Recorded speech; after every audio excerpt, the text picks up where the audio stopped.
চাহ খাবলৈ দোকানলৈ ডাঙৰ মানুহ আহিছে চাহে পইচা আৰু যাব কথা বেছি হৈছে তোমালোকৰ দিয়া চাহ দিয়া দেৰি হৈছে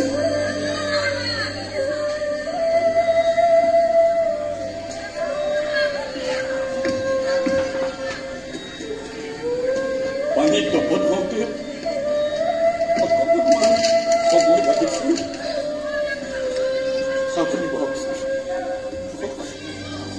চাই দেউতা ডাঙৰ অফিচাৰ হ'ল মাক দেউতাকক পাহৰা এটা বদমাছ অফিচাৰৰ অভিনয় কৰিলো কেনে পালা কি কাপৰ হাতখন থৈছা কাপড়ে ভাঙি গৈছে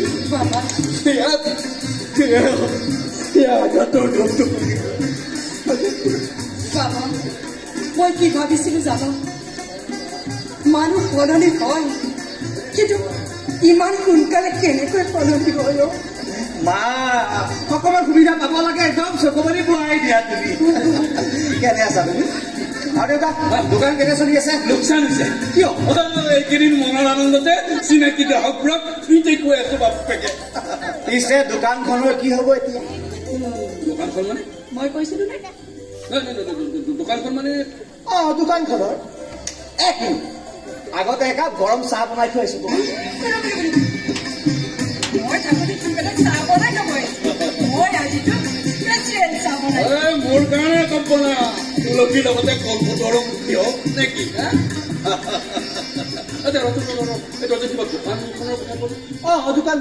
দোকান মই বন্ধ কৰিব নোৱাৰো দেই জীৱন থাকে মানে দোকান চলি থাকিব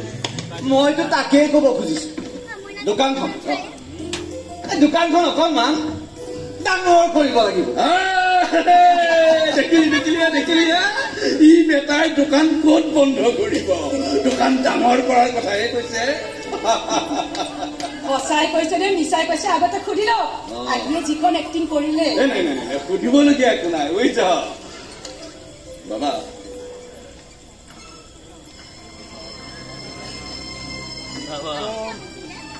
এই যে দোকানখন ইয়াত মোৰ আৰু তোৰ মাৰৰ শ্ৰম গ্ৰাহকৰ পৰা পোৱা ধন আৰু আশীৰ্বাদ লগ কৰি অতি কষ্টেৰে তোক পঢ়ুৱাই আজিৰ অৱস্থা পোৱাইছে প্ৰাৰ্থনা কৰি কিবা এটা বিচৰা বস্তু পোৱাৰ পাছত এই ভগৱানক যেন পাহৰিব পাৰে